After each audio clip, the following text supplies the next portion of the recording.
한 주 동안 잘 계셨어요? 네.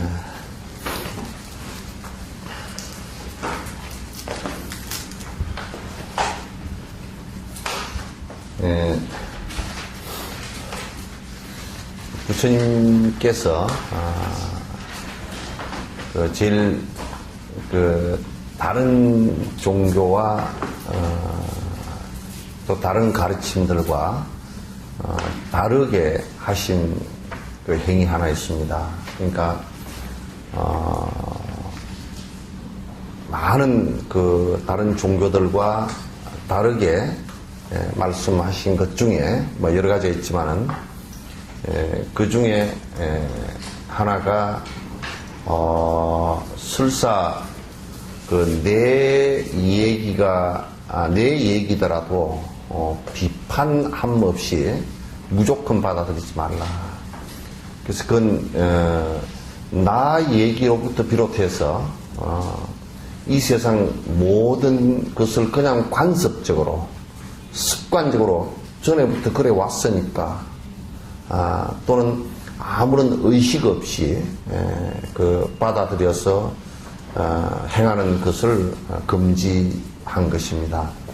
그러니까 내 얘기는 굉장히 소중한 것이니까 그냥 받아들이고 다른 사람 얘기는 비판해서 받아들이라 그렇게 했다면 당신 말씀이 대단히 절대성을 갖는다라는 그런 어떤 법칙이 되겠지만 당신 얘기로부터 비롯해서 다른 모든 사람들의 가르침까지도 자각함 없이 받아들이면 대단히 위험하다.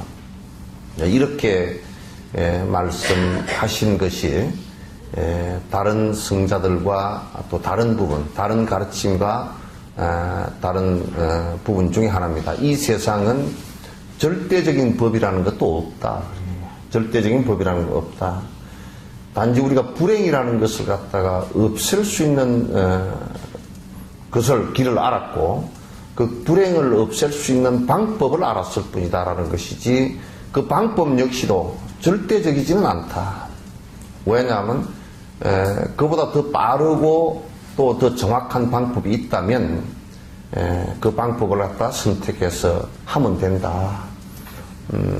따라서 내가 거듭 여러분에게 많이 말씀드린 뗏목의 비유를 말씀을 우리 건강경 얘기처럼 뗏목의 비유에서 얘기했듯이 건너가는 도구일 뿐이지 그 도구가 절대성을 갖는 것은 아니다. 우리가 방편이라고 하는 것은 그냥 요즘 말로 하면 방법이란 뜻인데 고통이라는 불행을 갖다가 없애고 행복해지는 그 방법에 관한 얘기이지 다른 얘기는 하나도 없다. 그러나 그 방법에 절대성도 있지 않다. 그래서 이 세상에 그 어떤 것도 절대적이라는 것은 하나도 없다. 단지 우리가 배를 타고 바다를 건너갈 때 그냥 헤엄쳐서 건너갈 수도 있지만은도 가장 안전하게 건너갈 수 있는 방법이 어떤 것인가. 그 방법에 안전하게 의지를 하는 것은 많은 사람들이 그 배라는 것을 타보고서 이 배가 위험도 있지만은 그러나 지금까지 건너가는 방법으로서는 대단히 안전한 방법 가운데 하나이다. 그러므로 그 방법을 의지하는 것은 좋다. 그러나 그 방법을 의지하는 것은 좋지만은 만약에 건너가가지고 또 건너간 뒤에 이 배라는 것이 굉장히 중요하더라. 그래서 배를 갖다 등에다 짊어지고 다닌다면 그 사람은 아마 다니지를 못할 겁니다. 그래서 방법에 관한 중요성을 주장하면서도 그 방법은 절대적이지 않다라는 것을 갖다 항상 부처님께서 말씀을 하셨습니다. 그래서 여보류자 저 마치 뗏목과 같다. 내 말은 뗏목과 같은 것이지 방법의 절대성도 없고 내가 지금 말한 것들이 그 절대성을 갖는 것은 아니다. 단지 절대성이 하나도 없다라는 것만이 절대적이다. 이 얘기예요. 예를 들면 우리가 이번에 미국 나사에서 아직 아직 정확한 건 아니지만 그러나 과학적 근거로서 지금까지 우주에 쌓아 올린 약 직경이 2.5m 정도 되는 망원경을 가지고 쏘아 올려서 불과 그 망원경을 엄청나게 사실 크게 확대해서 멀리 볼 수 있는 망원경이잖아요. 그래서 확대해서 보니까 그 쏘아 올리고 불과 몇 시간 만에 약 한 300 몇 개인가를 갖다가 그 지구와 비슷한 조건이 있는 별을 갖다 보았답니다.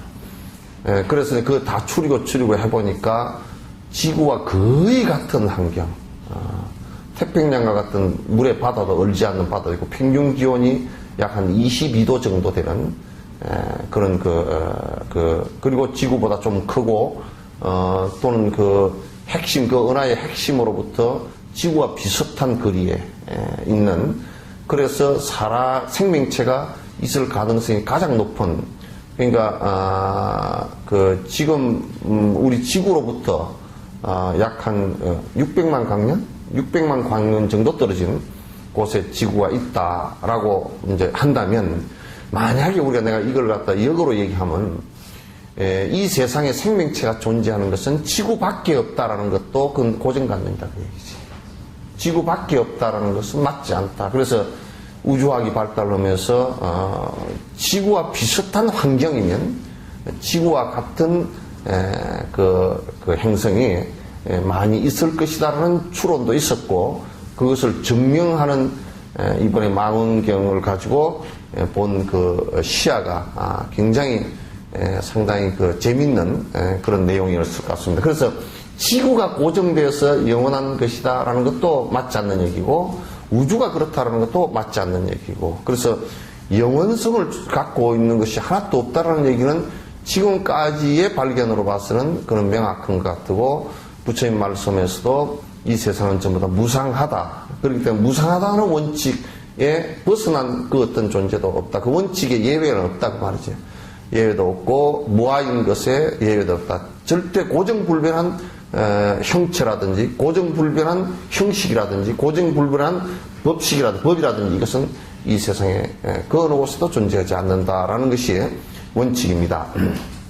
따라서 지금 여기에 논의하고 있는 내용들도 그것의 절대성을 갖고 있지는 않습니다.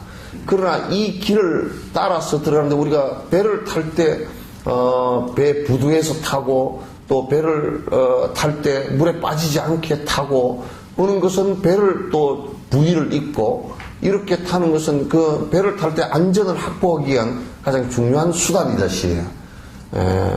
만약 요즘에 배 타는데요, 이게 유람선이나 이런 걸 탈 때 사실상은 그 안에 그 부위, 요걸 입지 않으면 불법이거든요.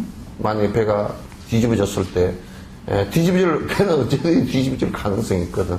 근데 부위를 입고 있지 않을 때는 생명이 위험하죠. 만약에 나는 헤엄을 치니까 괜찮아. 그것도 안 돼요. 만약에 내려가서 수온이 갑자기 차다든지 그럼 몸이 마비가 돼가지고 절대 물에 떠 있지를 못합니다. 수영 잘해도 못 떠 있습니다. 순간적으로 기절할 수도 있고 그렇기 때문에 꼭 부위를 입는 것이 옳거든요. 근데 이제 그런 어떤 배를 탔을 때 안전을 확보하기 위한 여러 가지 방법들, 이것을 무시하면 절대 안 되듯이 이 수행을 하는데 기초의 방법들을 갖다 무시했을 경우 굉장히 문제가 생긴다고 말이죠. 그래서 나중에 이제 우리가 내가 여러 예를 들었지만 달리기를 하는데 또는 권투를 할 때도 셋드복싱을 갖다가 몸 푸는 것을 1시간 이상 합니다. 어떤 사람들은 1시간 이상 풀고 나면 몸이 다 그냥 힘이 빠져가지고 권투를 더 못할 거 아니냐. 아니에요. 진짜 몸이 굳어진 상태로 올라가면요 절대 안 됩니다. 전에 박찬호 선수가 얘기를 하는데, 야구를 자기가 몸이 문제가 생겼을 경우가 언제였냐면 허리를 다치고 이 어깨를 손목이랑 문제가 부상을 입었을 때가 언제였냐면 대체적으로 사전에 몸 풀기를 하지 않고 나갔을 때 그때 크게 부상을 입는답니다. 그냥 많이 맨날 운동을 했으니까 괜찮을 것 같지만 절대 그렇게 되지 않는다. 그 예비라는 것이 그만큼 중요하다는 거예요. 조그마한 일을 하더라도 그 예비라는 것이 굉장히 중요하듯이 지금 오늘 얘기하려고 하는 이 내용도 역시 자량 수행, 예비 수행에 있어서 굉장히 중요한데, 그런데 이제 우리나라에서는 이걸 이제 자꾸 이제 내가 지적을 하지만은 예비 수행들을 갖다가 전혀 하지 않고 갑자기 큰 것만 하려고 그래요. 그 예비 수행을 아주 우습게 생각한다. 그런 경향들이 대단히 많아요. 뭐 그거 말고 그 예부를 열심히 하라 그러면 예부를 안 하고 예경을 안 하고 그냥 열심히 아니 내가 참선만 해버리면 되지 예경은 무엇라고 하느냐. 그래서 예경을 가르치면 뭐라 그러냐면 그거 말고 진짜 수행법을 가르쳐 주십시오. 그래서 수행법을 가르치는데 수행법을 또 가르쳐 주란 말이에요. 이건 이제 대단히 위험한 거예요. 위험한 거고 절대 문제가 크게 수행에 나아가지도 못하고 문제가 크게 자꾸 발생을 하는 겁니다. 그러니까 예비 수행이 가장 잘된 사람이 결정적인 수행을 갖다가 맨 마지막 마음의 내용까지 끊어낼 때는 굉장히 빠릅니다. 빨리 진행이 될 수 있습니다. 그럼 우리나라 사람들은 대체로 성질이 좀 급해요. 그죠? 그래서 그 약도 우리나라에서 제일 사람들 입에 두 가지, 약의 종류가 두 가지가 있어요, 우리나라는. 뭔 약이 있겠어요? 예? 단박약하고 만병통치약이 있어요. 근데 여러 가지 뭐 쓰지도 않고 딱 한 가지로서 그냥 아주 탁 나와버리는 게 하나 약이 있고, 그 다음에 하나만 먹으면 이병저병 다 닦는 약이 뭐 있는 줄 알아요. 그래서 아직까지도 우리 노인네들이 쏟고 있는 약이 와서 뭐 연예인들 좀 어정쩡한 사람들이 와가지고 뭐 그냥 이거는 만병통치약이고 허리 아픈 데 낫고 뭐 어디 낫고 그냥 오래 살고 뭐 어쩌고 저쩌고 한참 떠들어 나오면 그냥 다 사버려요. 순 거짓말인데. 차라리 저 산에서 자라는 사냥이 쪽이죠. 사냥 염소똥만 또 못해, 그런 약들은. 사냥은 그래도 이풀저풀 뜯어먹은 뭐 공덕이라도 있지만은 또, 그래서 사냥 염소똥만 또 못한 그 약을 갖다 만병통치약이라고 뭐 그래서 한 뭐 몇백만 원 주고 사가지고 그냥 그 아들이 쓸 때 추석 때 준 돈 가지고 다 사버리는 그런 일들이 있단 말이죠. 그래서 성질이 급하면 안 돼요. 수행도 절대 급하면 급하게 먹은 밥이 채듯이 절대 안 됩니다. 그래서 하나 둘 스텝 바이 스텝으로 익혀나가는 것이 중요하다. 그래서 지금 오늘 예비 수행을 하는데 예비 수행은 꼭 필요한 내용들이에요. 그래서 그 밀라레빠나 또는 그 티베트 스님들 옛날 큰 스님들 또는 그 나란타의 큰 그 성취자들 또 한국에도 큰 성취자들 보면 이 수행법을 절대 가벼이 하지 않았어요. 가벼이 하지 않았는데 요즘에 와서 이제 다들 건방져 가지고 날개도 없이 나르려 그러고 끌지도 않고 넘으려 그러고 제일 음식할 때 제일 못된 것이 솥에다 넣고 삶는데 아직 끓지도 않은데 넣어버리면 참 또 퍼내야 되잖아요. 퍼내야 돼. 그래서 음식할 때 끓지도 않고 넣는 것은 그건 참 잘못된 것이거든요. 그래서 다 끓어서 넣으면 괜찮은데 끓지도 않고 넣으면요 나중에 물을 좀 퍼내고 나면 또 다 익지도 않고 달아버려요. 다 익지도 않고 그냥 보타버려가지고 밑에 타고 이제 그런 문제가 생긴단 말이에요. 요걸 제가 제3 자꾸 강조를 하는 것이 수행에는 정도가 없다. 차근차근 해나가는 방법밖에 없다. 그래서 이제 공양법을 갖다 이제 오늘부터 이제 말씀을 드리겠습니다. 지금 참회절 하죠? 네. 지금 하시는 분 손 한번 들어보세요. 안 하는 사람은 아는 사람은 안 되는데.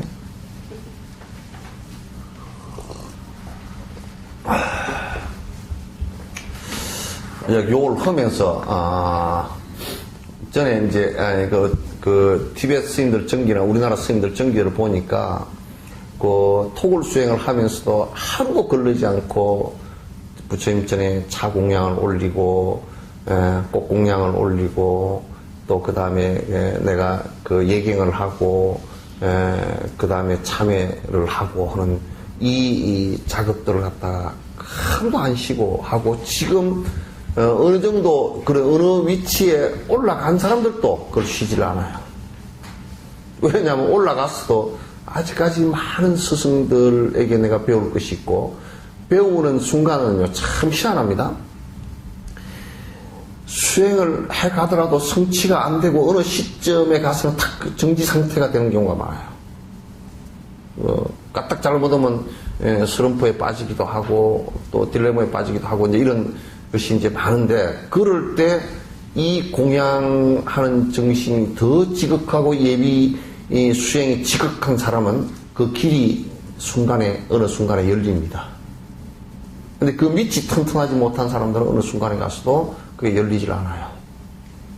스승을 잘 만나지 못한다든지 또 그런 계기가 스승이라고 할 때는 꼭 가르쳐주는 그 본 스승도 있지만은 그 외 분이 도와줄 분이 잘 안 나타나요. 이걸 갖다 잘 생각을 해 주시는 게 대단히 중요합니다. 자, 이제 첫 번째 개성이 있죠, 그죠? 이제 따라서 한번 읽어봅니다. 고귀하고 소중한 보리심을 지니고자 구족하신 부처님과 욕심 떠난 바른 법과 정정하신 보살님네 무량공덕 큰 바다에 지심정리의 마음으로 지승공양하나이다. 지금 이제 요 앞에 첫 개송은 부처님과 가르침과 그 스승에 대한 얘기인데 요 얘기가 앞에 있는데 왜 또 반복을 해놨느냐. 공양과 참회의 대상입니다. 그러니까 누구 앞에서 참회를 하고 누구 앞에서 공양을 할 것인가 라는 내용이죠. 그래서 누구 앞에서인가 어떤 대상을 향해서 할 것인가. 그럼 내가 말하는 내가 지금 지향하고자 하는 목표가 어딘가 그 얘기와 일치하는 얘기예요. 내가 부처가 되고자 한다. 부처는 뭐냐?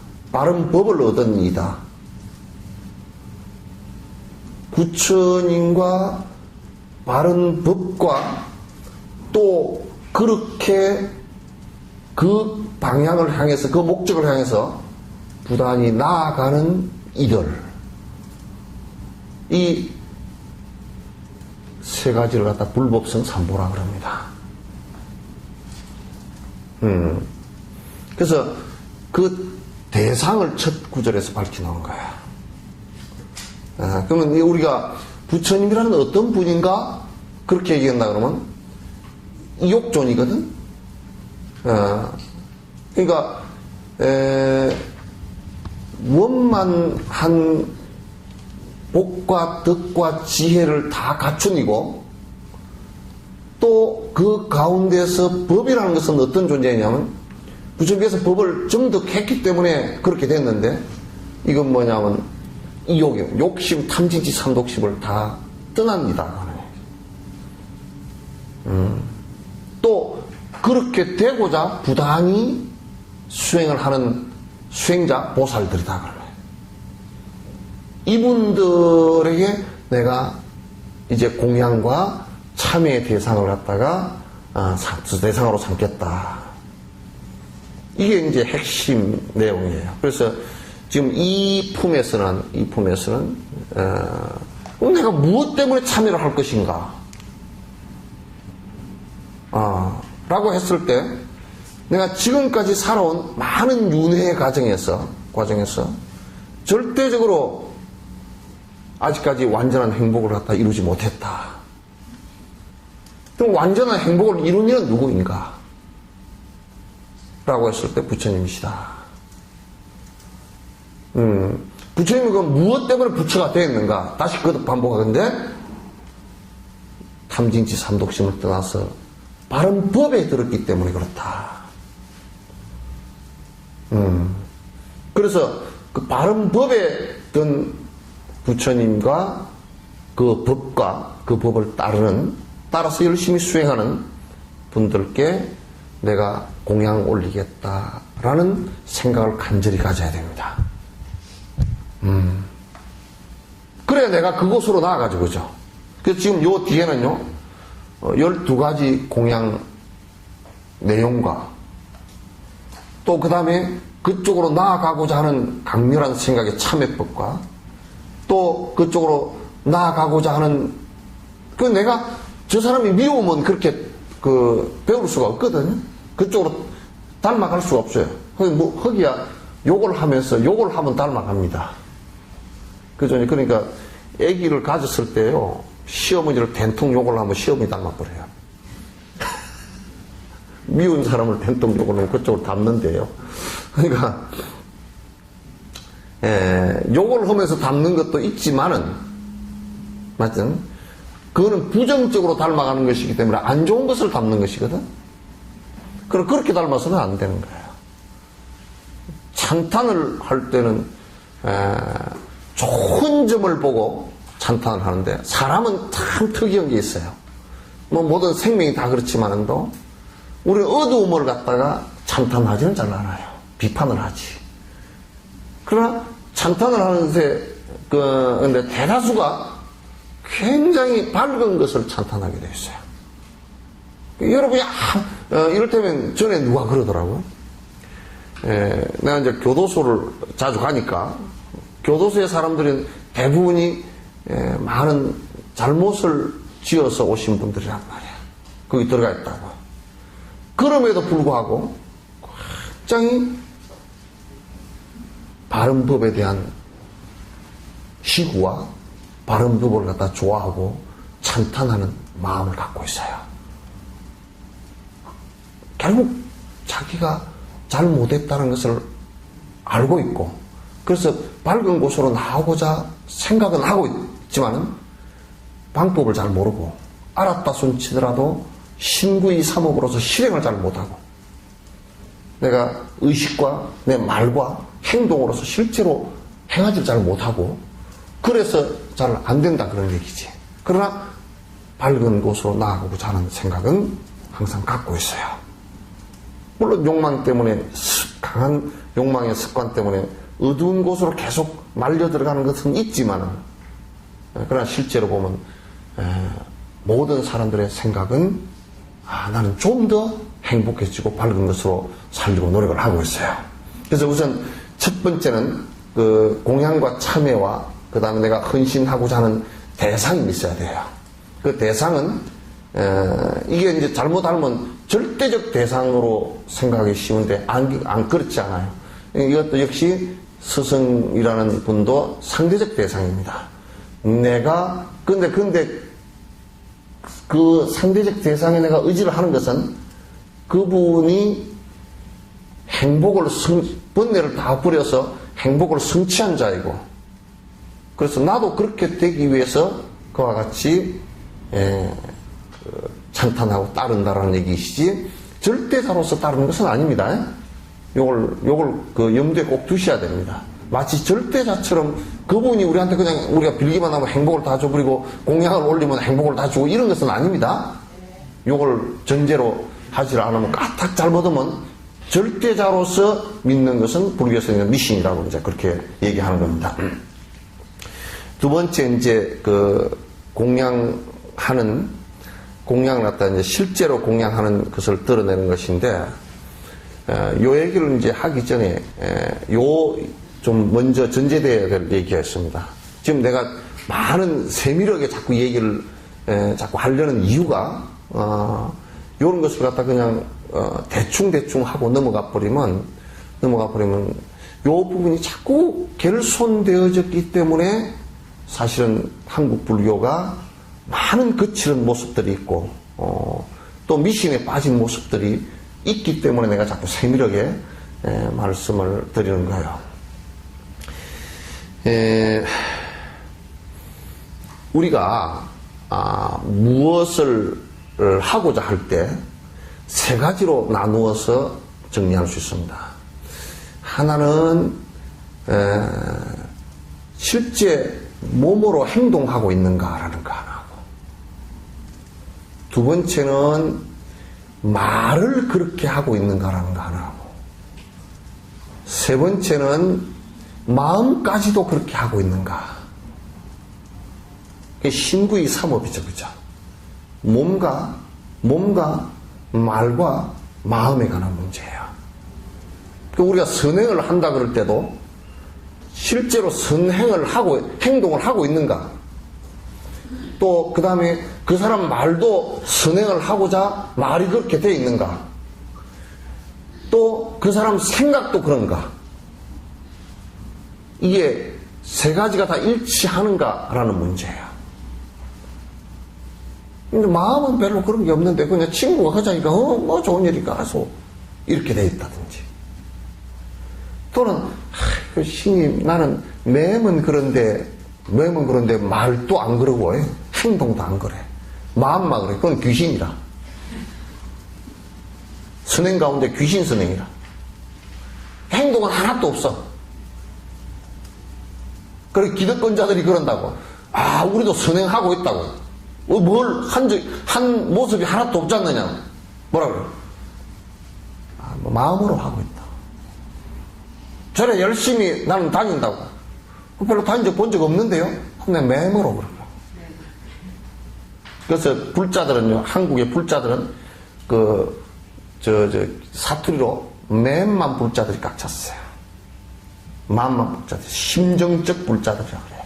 너무 많아요. 공부하느냐고, 나는 그냥 내 나름대로 하고 있습니다. 나름대로 하고 있습니다.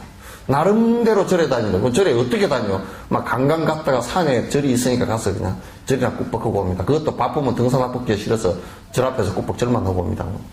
법당 앞에서. 그런 사람들이 꽉 찼어요. 그래서 나는 우리 한국 불교는 귀신 불자들이 꽉 찼다.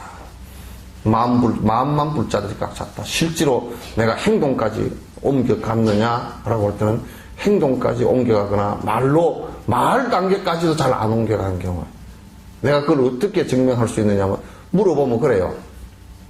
불자입니까? 내가 불자라고 하기는 그렇고 그냥 내가 나름대로만 그렇게 하고, 말도 아직까지 안 돼. 불자라는 말이 딱 떨어지질 않아요.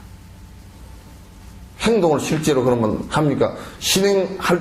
신행활동과 믿음의 행을, 실제 수행을 뭘 하고 있습니까? 물어도 하나도 하는 거는 없지만은 나름대로 한대요. 또 이제 뭐냐면 신행을 하고 있습니까? 그러면 하고 있습니다. 그러면서 또 뭘 얘기를 하느냐면 정월 달에 가서 신수 보고 있고 미신만 하고 있다. 나는 처음에는 신수 봉행, 그래서 나는 신수 봉행 믿고 잘 닦고 행하는 게 신수 봉행이거든. 그래서 난 그걸 신수 보는 건 줄 알았어, 처음에는. 그래서 정월달 신수라 그래서 내가 이제 알아챘어.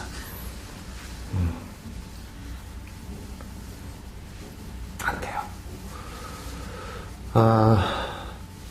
선행을 한다 그러더라도 마음으로부터 시작해서 말도 그렇게 해야 되고 행동도 구체적으로 나와야 됩니다. 공양을 하는데도 역시 마찬가지로 생각으로부터 스승에 대한, 또 법에 대한 바른 생각을 갖고 있어야 되고, 내가 그렇게 되기 위해서 내가 공양하는 생각과 공양합니다라는 말과 그 다음에 실제로 행동도 공양으로 구체적으로 드러나는 것이 중요하다. 아시겠죠? 그래서 이건 앞길을 트는데 굉장히 그 수행의 앞길을 트는데 굉장히 중요한 한 관건 가운데 하나예요. 그래서 공양을 이제 하는 데는 신구의 삼업이 일치해야 된다. 신행을 하는데도 신구의 삼업이 일치해야 된다. 내가 공양한다라고 했을 때는 하는 생각과 말과 행동이 일치해야 된다. 일치하는 것이 굉장히 중요하다. 또 이렇게 얘기해놓으니까 또 뭐라 그러냐면 일치 못할 바에 안 하는 게 안 좋습니까? 또 그런 사람이 있어. 행동이 안 되니까 말도 하지 말고 생각도 안 해버리는 게 훨씬 더 죄를 안 짓는 거 아닙니까? 그러나 그거는 반대야. 생각만이 하고 말과 행동을 못 하더라도 생각이라도 우선 이렇게 해야 돼. 귀신이라도 해야 돼 우선. 그럼 생각이 있으면 자꾸 말을 하게 되고 말을 하게 되면 행동으로 옮겨가는 그 과정이 꼭 필요하다. 그런 얘기입니다. 두 번째 개송 사바세계의 예쁜 꽃과 향기로운 과일들과 가지가지 약재들과 양약의 약초들과 영롱하고 진귀한 보석과 보배들과 수정처럼 맑으며 깨끗한 청정수와 보석으로 이루어진 아름다운 산들과 나무숲이 우거진 평화로운 들판과 언제나 푸르러서 꽃동산을 이루며 가지마다 주렁주렁 풍성한 과일들과 천상까지 퍼져가는 빼어난 향기와 여러가지 향들과 여의수와 보배수와 자연대로 수확하는 갖가지 곡물들과 이에도 흥공하기 알맞은 보배들 맑은 호수 연못들은 연꽃밭이 되었으며 백조들의 노랫소리 하늘 높이 드날리며 넓고 넓은 흑공 그릇 담는다고 하여도 넘쳐나마 담기 힘든 이 모든 공양이여 내 마음속 스승으로 나타나신 부처님과 보살님네 지심정례 지성공양 하옵나니 참다운 복전임의 대자비의 화신이여 자비로서 살피시어 거두어 주옵소서. 지연바 복덕 없어 박복하고 가난하며 공양 올릴 재물 또한 가진 것이 없나이다. 당신께서는 언제나 이 땅의 보호자니 박덕제자 발언 따라 자비로서 받으소서. 여기가 이제 공양하는 것을 드러내는 것까지의 개송입니다. 안에 내용 하나하나를 설명할 필요는 없을 것 같습니다. 전체적으로 제가 다시 이제 그 설명을 드리면, 공양을 우리가 앞에서 그 7지 7가지 공양 얘기했죠. 그죠? 또 그 횡으로 다른 차원에서 공양을 내가 다시 설명을 드릴게요.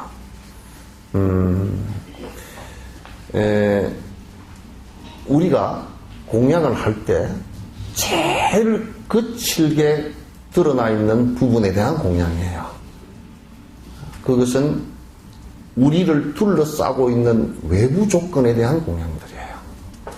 그러니까 나를 둘러싸고 있는 외부 조건에 대한 공양은 두 가지로 나눌 수 있어요. 내 소유라고 하는 것들. 그죠? 내 소유라고 하는 것들.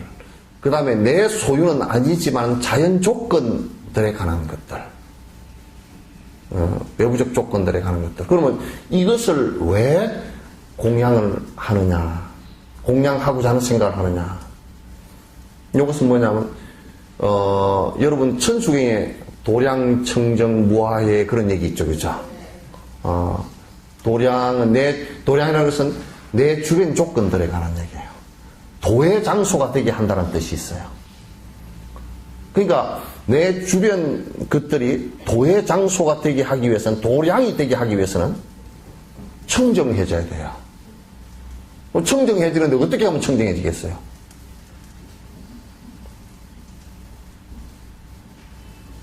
얘기 좀 해봐. 내가 차 마실 동안.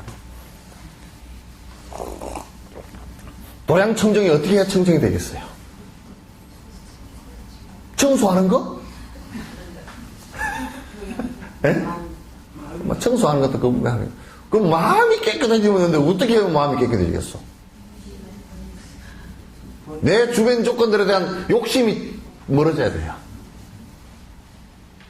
그래서 이제 만약에 우리가 아이고 이 저런 도량이 아니구만 라고 할 때는 무슨 자연 조건이 좋다 나쁘다 이걸 얘기하는 게 아니에요. 그죠?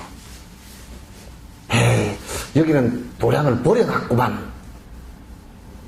그럼 무슨 뜻이겠어요? 거기에 있는 사람들이 욕심이 거듭 들어있을 때 여기에 그 도량 그 장소에 대한 욕심들이 가득 차 있을 때 이기심과 집착심이 가득 차 있을 때 그건 도량이 안 돼버려요. 개인 소유의 집들이 왜 도량이 안 되느냐면 그 개인 소유로서 이게 뭐 얼마짜리인데 30억짜리인데 내가 팔면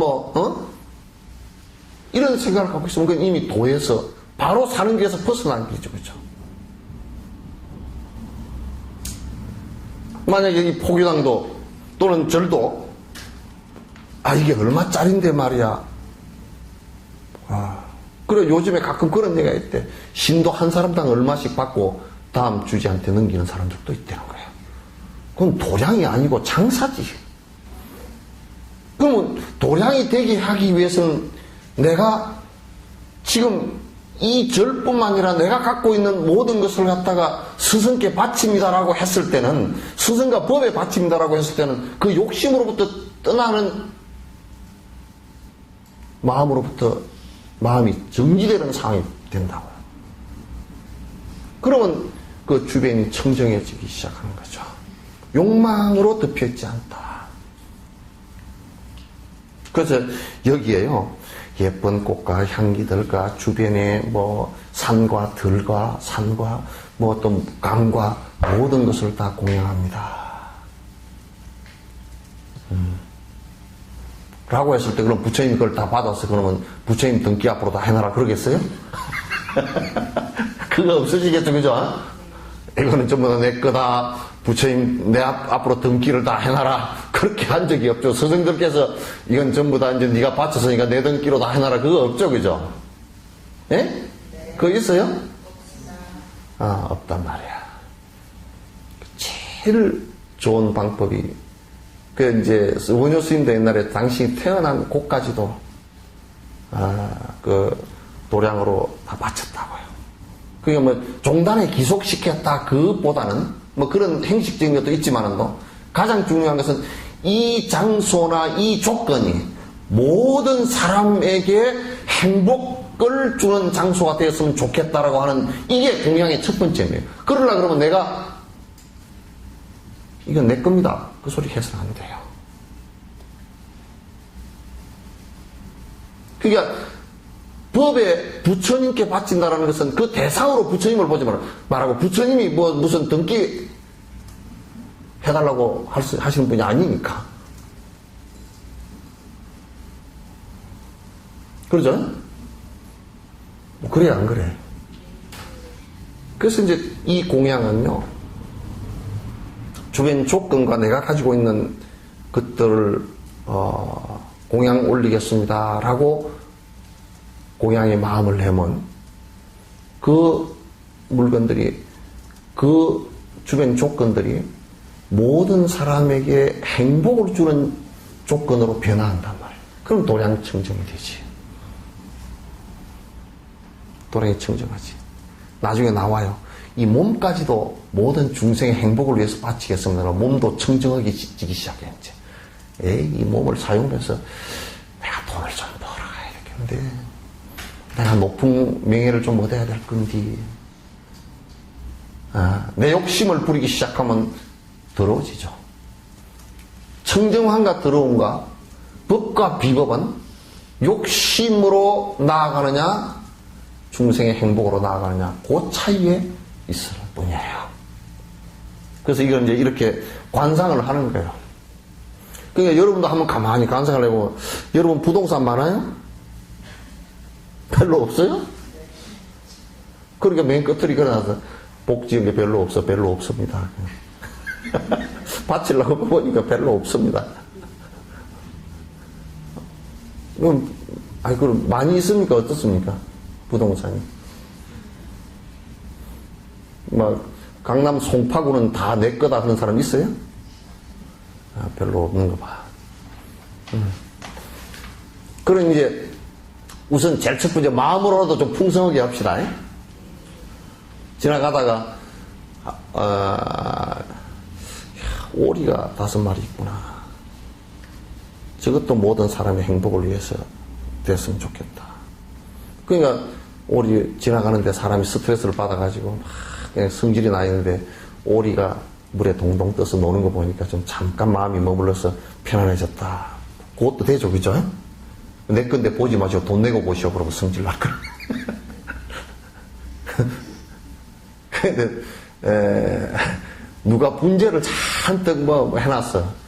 분재원을 차려놓고서 모든 사람이 와서 정말 좀 행복했었으면 좋겠다. 이거 잠깐 보고라도 마음이 위로받았으면 좋겠습니다. 그러면 굉장히 공양을 하는 것 되잖아요. 모든 사람이 공양하는 것이 되는데, 이건 내 거니까 돈 내고 들어와봐. 내가 얼마나 고생스럽게 해놓은 것인데, 그러면 뭐가 되겠어요? 그건 욕심이 되는 것이고, 지 욕심을 위해서 사는 것이죠. 그래서 여기에 공양을 이제 하는 이유에 대해서 드러내는 거야. 공양을 하는 것에 대해서. 그래서 이제 처음에 우리가 바깥에 내가 외부 조건들에 대한 공양을 갖다 이제 생각을 하는 거예요. 근데 이제 그렇게 처음부터 하는 이유가 뭐냐면, 야, 너 몸부터 일체 중생을 위해서, 일체 중생의 행복을 위해서 살아. 그러면 이거 좀 아까워. 잘 안 돼.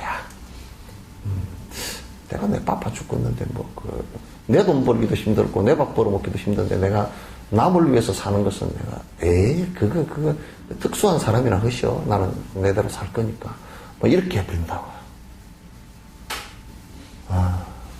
그래서, 그래도 외부 조건에 대해서 하는 것은, 그래도 좀 할 수 있어요. 그죠? 할 수 있어요. 예.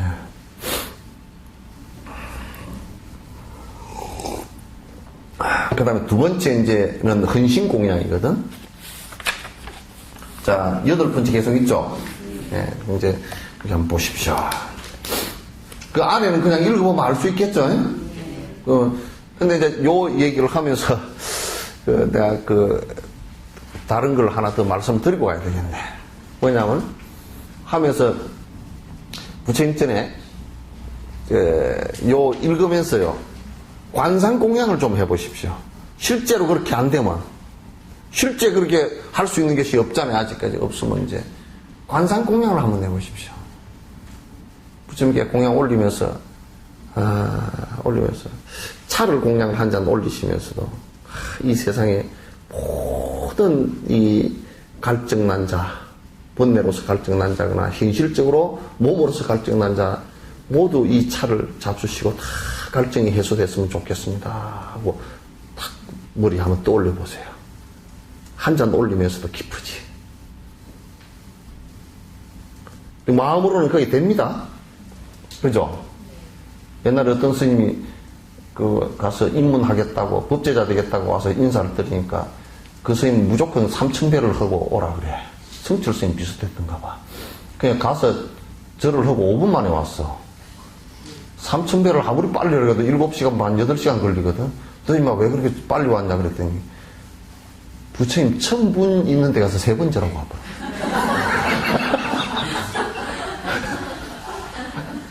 천불전에 가서 3번 절하고 받은 사람 입장에서 보면 3,000배 한 거지 뭐 어떻게 각각의 부처님에게 절합니다. 그러고 다 각각 그냥 내가 다 한 분 한 분한테 다 절는 게 아니라 3,000분한테 다 한꺼번에 그냥 1,000분한테 절르면서 각각의 부처님에게 전부 절을 합니다. 그래서 3,000배를 다 하고 다 왔다 그러니까 제법 괜찮잖아요. 그죠? 그래서 입시를 허락했대. 우리 공양할 때도 아이고, 그냥 부처님에게만 절을 합니다. 이렇게 하지 말고, 공양 올립니다. 그렇지 말고, 일체 모든 부처님께 스승님께 다 올립니다. 또 앞으로 그 세계의 모든 중생들이 다 부처가 될 거니까, 앞으로 미래 부처님한테도 전부 다 올립니다. 그러면, 인간에게만 해도 한 60억 부처님에게는 올린 거라. 그저 어떤 사람은 그랬다 그러더라고. 공양 올리면서. 누가 병들어서 힘드니까 그 사람한테 공양을 올린다고 요렇게 했대. 그건 너무 좁잖아, 그치? 이 지구상에 있는 60억 인구 앞으로 미래세에 부처될 사람들한테 전부 공양 올립니다. 혹시 내가 빗길로 가거들랑 모든 그 부처님들께서 나를 갖다 이끌어 주십시오. 요렇게 한다 그러면 차 한 잔 올린 것이 60억의 공덕이 될 거예요. 그죠? 근데 그렇게 자꾸 마음을 쓰기 시작하면요, 점점 마음이 넓어져요. 좁아지지 않아. 이게 마음을 넓게 쓰는 법이에요. 공양할 때도 좀 그렇게 좀 하십시오. 맨날 쫌핑처럼 맨날. 나도 요즘 생각해보니까 자꾸 여수만 생각한 것 같아. 여수만 자꾸 생각했던 것 같아. 여수에 한 30만만 생각했던 것 같아. 달라이라마께서는 가만 생각해보니까 전 지구적으로 그 양반은 마음을 냈던 것 같고, 나하고 뭔 차이가 있을까 하고 생각해보니까 그 마음의 차이가 전 지구적으로 낸 거하고 60억 단위로 낸 거하고 30만 단위로 한 거고 낸 게 좀 다르더라고. 그죠? 많이 달라. 그 마음이 가 있는 것이. 여러분, 노래할 때요, 그 콘서트 홀 같은 데 들어가잖아요. 들어가면 거기에 그 노래 부르는 가수가 하는 그 생각이 하나 있어요. 그 포기법이라 그래, 포기법. 이 홀 안에 저 뒤에 있는 사람까지 이 소리가 다, 갈 것이다. 기운이 갈 것이다. 요렇게 하고 하는 거예요. 만약에 그 사람이 그렇게 안 하고요, 앞에 몇 사람만 이렇게 보면 뒤에 사람은 재미없다고 가버려요. 근데 마음이라는 것이 이게 저 우주 끝에까지 내가 하겠다. 그냥 미국 그 나사의 사람들은 우주 끝까지 보려니까 지금 망원경을 만들어가 보고 앉았단 말이죠. 아직 그것까지는 다 가지 못했지만은 또 상당히 멀리까지 보고 앉았다고요. 그러잖아요, 그죠? 그 허벌이라는 사람이 허벌 망원경 만드는데 그 전라도 말로 뭐 허벌나게 멀리 보는 거라. 아주 멀리까지 다 보고 앉았다고요. 그래서 이번에 그 지구 비슷한 거 발견한 것도 그렇게 한 거거든요. 그 다음, 헌신공양인데, 그렇게 하기 위해서는 내 이 몸뚱아리도 모두 다, 모든, 부처님께 헌신한다, 요 얘기는, 바꿔서 얘기하면, 일체 중생이 불성을 갖고 있기 때문에, 부처될 수 있기 때문에, 일체 중생에게 헌신한다. 일체 중생의 행복을 위해서 내가 이 몸을 전부 다 바친다라고. 출가했을 때는 그런 의미가 들었어요. 그러니까 내 혼자 승부를 하겠다는 생각을 갖고 있다 그러면 출가 정신이 아니죠. 그건 가출이지. 출가하고 가출하고 차이가 거기 있어요. 다 집 나온 곳은 똑같아. 모양을 보면 똑같지만 가출은 그냥 거기 살기 싫어서 염리증이 나서 나온 거고, 출가는 뭐냐면 싫어서 이렇게 사는 방식은 싫은데, 그런데 어떻게 살라고 나왔느냐? 모든 중생을 위해서 내가 살겠다. 그게 그렇게 하고 나온 거예요. 그죠? 네. 그게 달라. 그래서 가출로면 안 되고 출가를 해야 돼요. 그래서 여러분 시집 가는 것도 출가한다 그러잖아요. 그죠? 불교에서 딱한 용어예요. 내가 내 가족만을 위하지 않고 나와 몰랐던 사람들의 가족들도 위하겠다라는 생각이거든. 그 출가 정신이라고 또. 그래서 출가할 때 옛날에는 기머거리 3년, 벙어리 3년, 뭔 3년 그렇잖아요, 그죠? 9년 지나서 이제 9년 지나고 나면 애 셋 낳아서 요거 타고 못 올라가. 1000년 두리박 타고 못 올라가. 집으로 이제 백을 못 한다 그 말이지, 진정으로. 그래서 그 안에 오면 문도 안 열어주고 가라 그러면. 너희 집으로 가라. 우리 집, 너 집 아니다. 그러고 쫓아내잖아요. 출가라는 것도 나의 애착을 끊는다라는 것은 나의 번뇌를 끊는다라는 말이기도 하지만은 그건 소극적 의미이고 그 번뇌를 끊어서 어쩌겠다고. 많은 중생들을 저의 행복을 위해서 내가 세세생생 살겠다라는 것이 출가의 목적이에요. 그죠? 나를 위해서 살겠다는 뜻이 아니에요. 또 내 집단만을 위해서 살겠다는 뜻도 아니고 내 나라의 에어리어를 가지고 살겠다는 얘기도 아니에요. 그 누가 달라이라마께 이런 걸 여쭈었더라고요. 그 어디 보니까 독립을 뭐 얘기하니까 난 독립을 위해서만 사는 사람이 아니다. 우리는 보통 보면 그 독립운동가 그렇게 생각하잖아요. 그죠? 나라를 찾기 위해서 난 그것이 목적이 아니다. 뭐가 목적이냐? 일체 중생의 행복이 목적이다.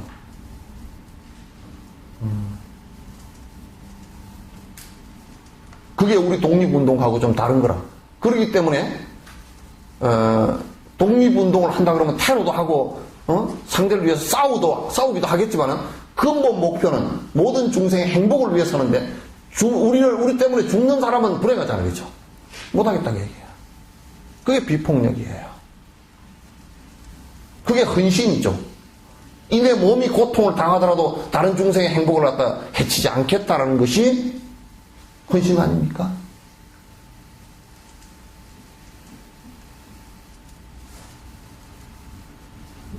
이게 헌신 공양의 다른 의미이기도 해요. 중요한 뜻이란 말이죠.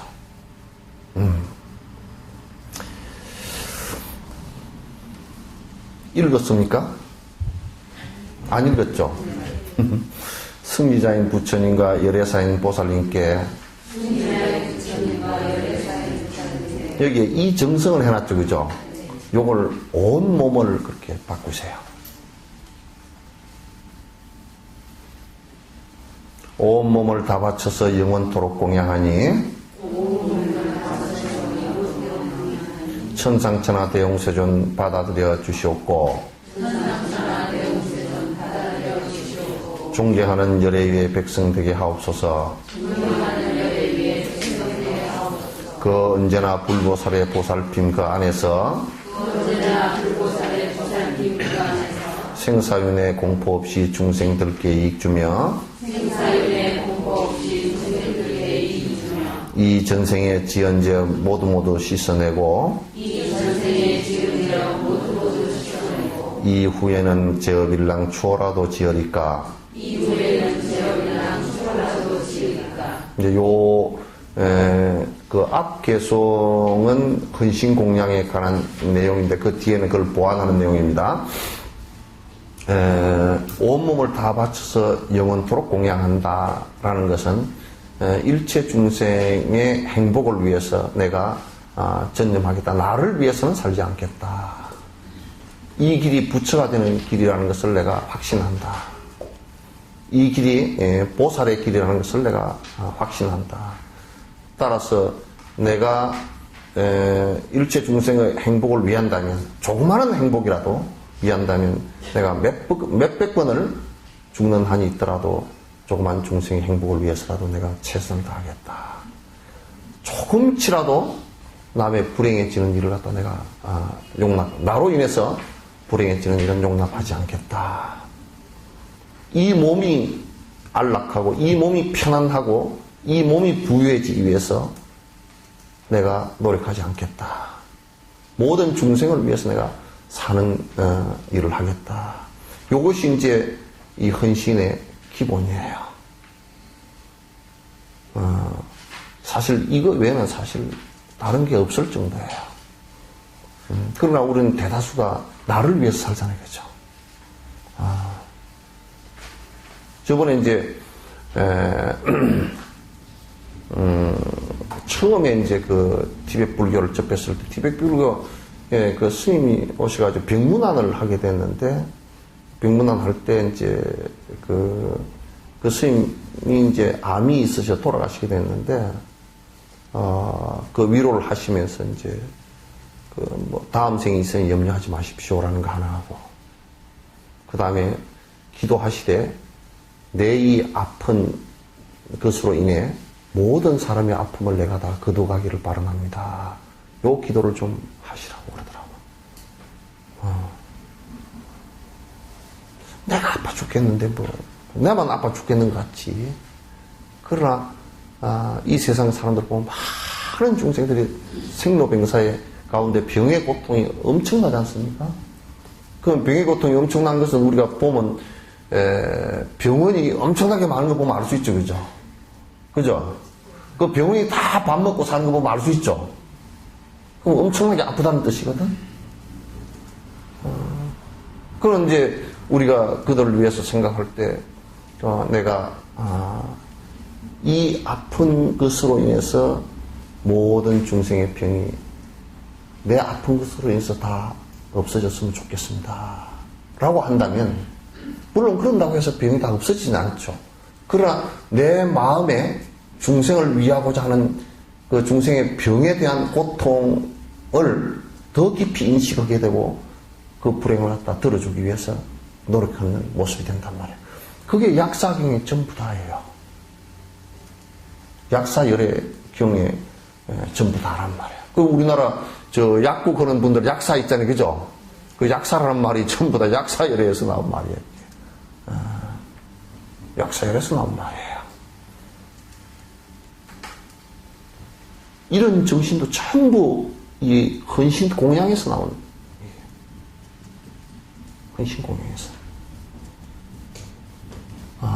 우리가 이제 소신 공양 그러니까 몸을 불태우는 것은 불태워서 내가 공양 올린다라는 것은 좀 극단적인 일이지만도 이 몸을 불태운다라는 것은 그런 의미보다는 이 몸을 가지고 전력을 다해서 그런 뜻이에요. 모든 중생을 위해서 전력을 다해서 내 모든 에너지를 걷다 다 쏟는다는 뜻이에요. 이게 그렇게 처음부터 그렇게 다 단단하게 될 수는 없지만은 마음을 그렇게 먹고 자꾸 시작을 하나라도 해야 됩니다. 차츰차츰 해 나가야만이 그게 이제 변화를 해 나가는 것이 되겠죠. 그 다음에 10번째 개송요. 묘한 향기 한가득한 청정한 목욕실안 바닥은 유리로서 눈부시게 투명하며 아름답고 찬란한 보배의 기둥들과 진주빛이 휘황하게 천정을 장식한 곳. 자, 이게 이제 여기서부터요. 우리 한국 북에서는 육법 공양 그러잖아요, 그죠? 저래서 이제 육법 공양 그런데 그 육법 공양이라는 것이 이제 이게 이쪽 대성 불교 쪽에서는 12가지 12 공양이에요. 12가지 공양인데, 근데 우리 육법 공양과 좀 뭐가 다른가 하고 내가 이제 이렇게 좀 보니까, 우리 그 불교 속에서도 다 있었던 건데, 우리는 공양 올린다라고 했을 때 스님들과 더불어서 불법성 삼보가 공양을 받는다라는 의미가 퇴색을 하면서 조선시대 때에 부처님께만 공양을 올린다라는 이게 되면서 스님들에게 공양 올리는 것이 다 빠져버렸어요. 빠지면서 이제 육법이 된 것 같아요.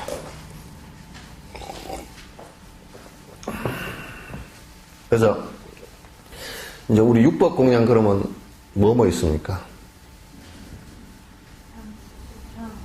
향, 등, 초, 그 다음에 차, 그 다음에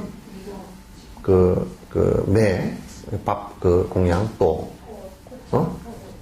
꽃 공양, 또, 과일 공양. 그 이제 6가지잖아요, 그죠? 6가지 얘기를 하는데,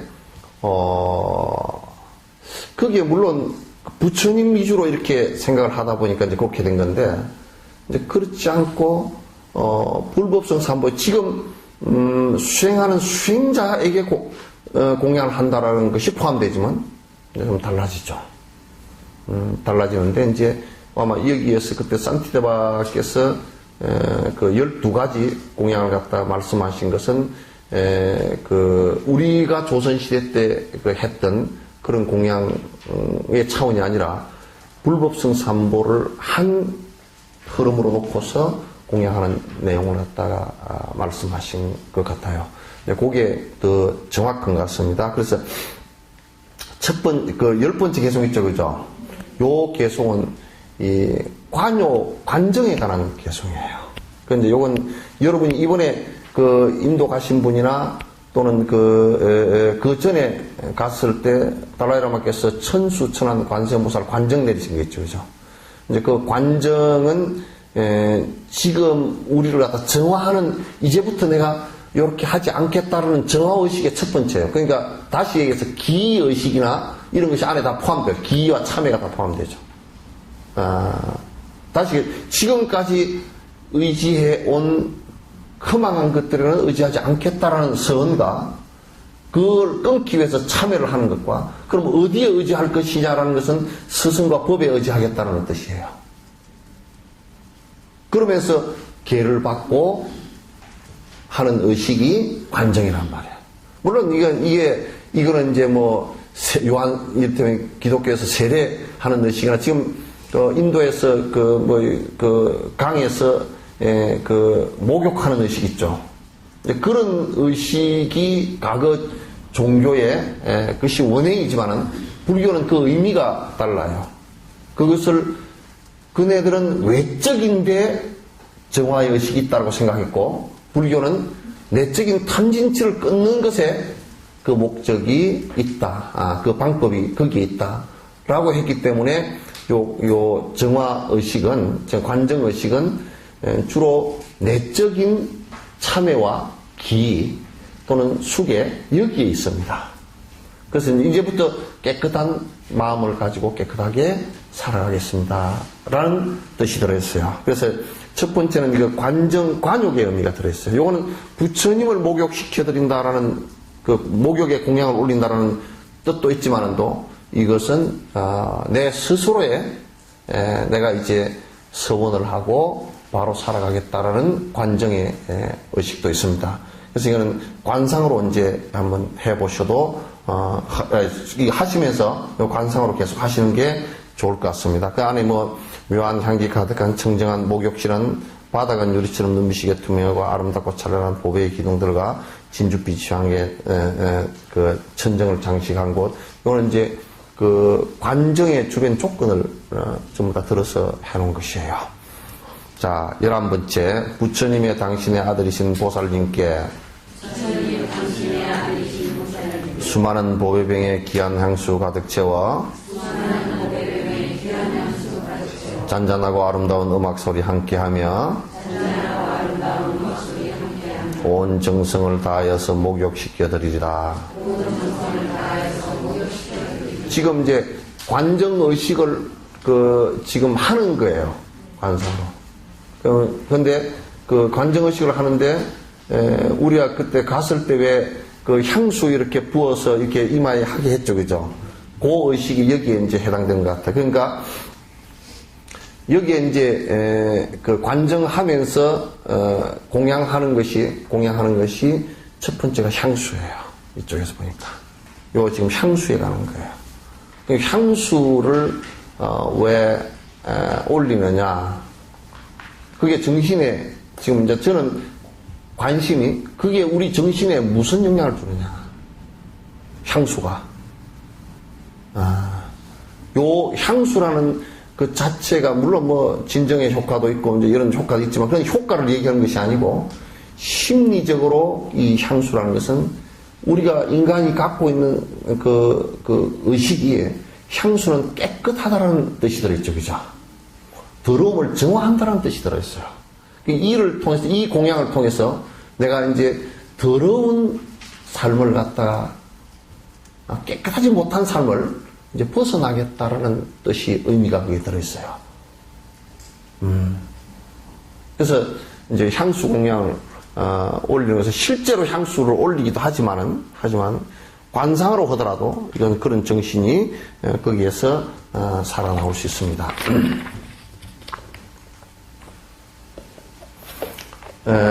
12번째, 당신의 귀한 몸을 비단으로 만들어진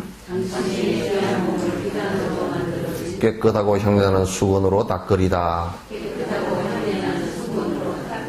목욕 후엔 미묘한 물감으로 물들인 곳 얻는 향향 배기하여 정성스레 올린 후에 비단처럼 부드러운 가지가지 예쁜 청과 진기한 보석으로 장엄한 장신구를 거룩하고 성스러운 문수보살 보현보살 가는보살 마살께 장엄 공양하오리다. 여기에 보시면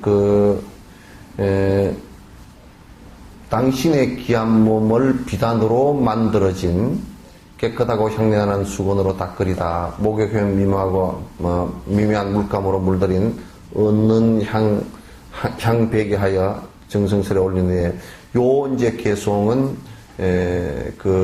법이 가사에 관한 공양입니다. 지금 이제 우리가 인도 부타가에 가보니까 참 우리는 옛날에 우리가 출가해서는 보지 못했던 이제 그런 의식을 봤어요.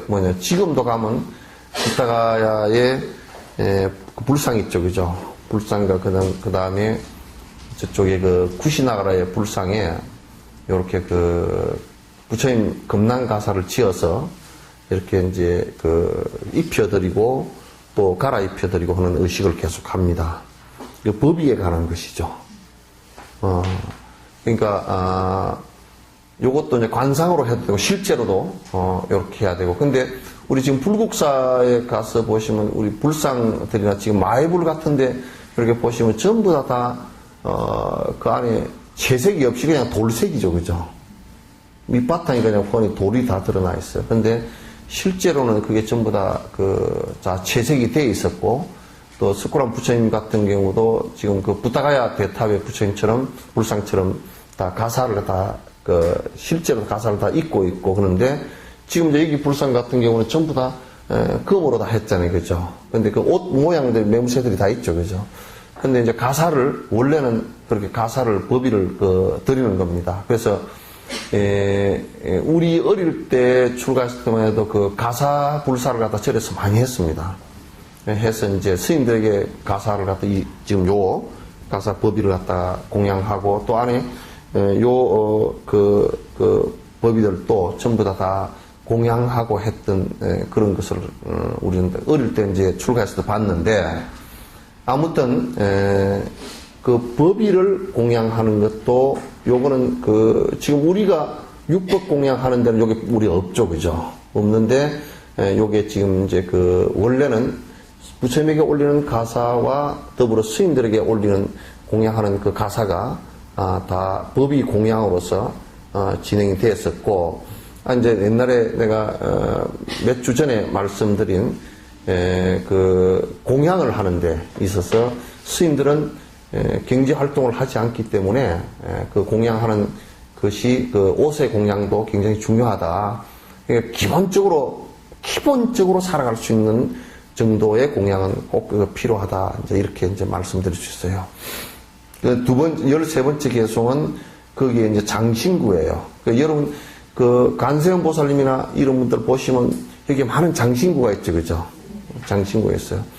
장신구는 여러 가지가 이제 장음이라는 것과 연관이 되어집니다. 장신구 하나하나가 왜 저렇게 보석을 걸고 있고 화관을 쓰고 계시고 이렇게 한가라고 하지만은 화관 하나가 사실 공덕을 표현을 한 거예요.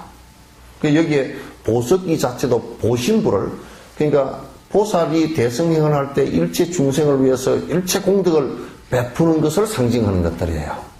그래서 보석 공양도 역시 이와 같은데 연유한 것이라고 보시면 됩니다. 자, 14번째 삼천대천 세계까지 두루하는 진기한 향. 세상에는 둘도 없는 향기로운 향수로서 정제된 순금이 빛이 나는 것과 같이 당신의 법신에 공양하여 올립니다. 요것은 이제 우리나라에도 있는 향공양입니다. 향을 공양 올리는 것이죠.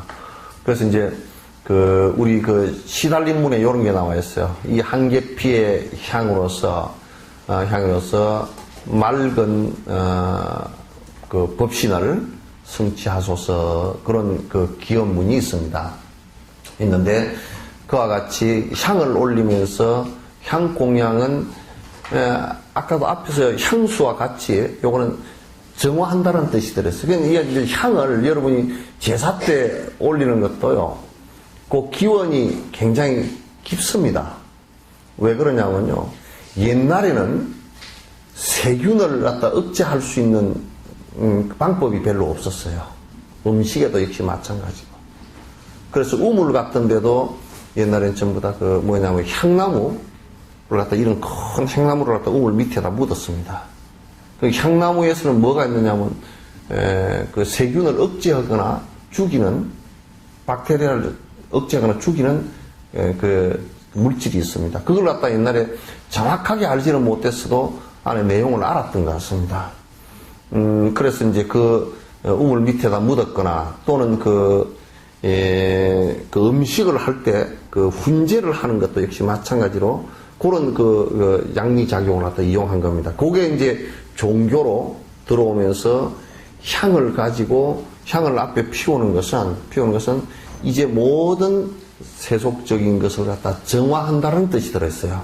그래서 이제 향을 부처님께 올리는 것도 역시 세속적인 모든 것을 정화한다는 그런 뜻이 들어있어요. 그래서 공양을 하면서 이제 정화라는 뜻으로서 또 주변 정화도 되죠. 주변 정화도 정화라는 뜻으로서 이제 향을 공양 올리는 것입니다. 다섯 번째, 공양 중에 공양인 아름다운 만다라와 자태고운 붉은 연꽃, 향기로운 푸른 연꽃, 수많은 꽃봉오리 꽃다발 한아름을 만들어서 지극한 마음으로 올립니다. 이제 꽃공양이죠. 꽃공양인데, 우리 이제 경전 가운데 이를테면 법화경, 그러면 묘법 연화경을 줄인 말이거든. 연꽃이란 뜻이에요. 연꽃을 법에 비유한 거예요. 묘법은 법이고, 방편, 부처님께서 깨달음을 이룩하는 방편이란 뜻이고, 그 다음에 그 방편의 법을 갖다가 연꽃에다 비유를 한 거예요. 연화, 묘법 연화예요. 그 다음에 화음경 그럴 때, 대방광불 화음경 그럴 때도 화라는 것이 화려할 화자지만 꽃 화자와 같은 겁니다. 화장세계 그런 것도 이제 화장이라는 것이 꽃처럼 다 완벽하게 갖추어진 세상, 그런 뜻이기도 해요. 그래서 이제 꽃에 비유한 게 많은데, 꽃은 불교에서 볼 때 연꽃 이런 것은 여러 가지 꽃을 얘기하지만 어쨌든 간에 꽃은 뭘 뜻하느냐면 거기에 하나 모든 것이 갖추어진 부족함이 없는 만다라의 세계와 같다라는 뜻이에요. 그래서 화만 그렇게 하기도 하고요. 다 갖추어져 있다라는 뜻이에요. 그러니까 그 안에서는 꽃이 피어서 아름다움도 갖추어져 있고, 거기에 꽃잎과 안에 꽃술과 그래서 씨앗이 거기에서 또 생성이 되는, 그게 다 갖추어져 있다는 뜻이 들어있기 때문에 여기에서 꽃을 부처님께 공양 올리는 것은 만다라 공양과 거의 같은 뜻이에요. 모든 것을 다 갖추는 원만한 그 정신을 의미해요. 그래서 이제 꽃 공양을 갖다 올리는데 요즘 이제 그런 얘기 잘 하잖아요. 꽃을 올리면, 공양 올리면 이뻐진다네. 그래서 다음 생에 이뻐지려고 그러면 꽃을 부지런히 올리소, 그런 얘기들 하잖아요. 그건 아주 이제 작은 얘기들이고, 실제로 원만하게 모든 것이 갖추어진 것을 뜻해요. 그래서 꽃 공양을 이제 올리는 것이고요.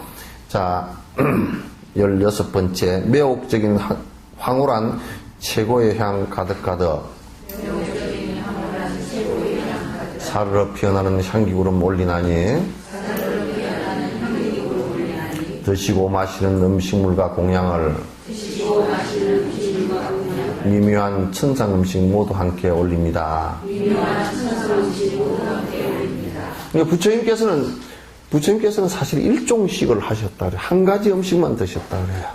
그러니까 뭐 여러 가지를 이렇게 드신 게 아니고 한 가지 음식만 올렸다 그래서 그 전통이 우리가 그것도 그 4시에 보통 한 9시에서 11시 사이에 드셨다 그럽니다. 그러니까 탁발을 해 오셨어도 그게 한 가지 음식만 중생을 위해서 여러 가지 음식을 드실 때도 있지만은 거의 대다수가 한 가지 음식만 드셨고, 수행을 했을 때 6년 고행하실 때도 하루에 뭐 쌀 한 낫 만 드셨다 그래요. 그러니까 그것도 일종식이 되겠죠.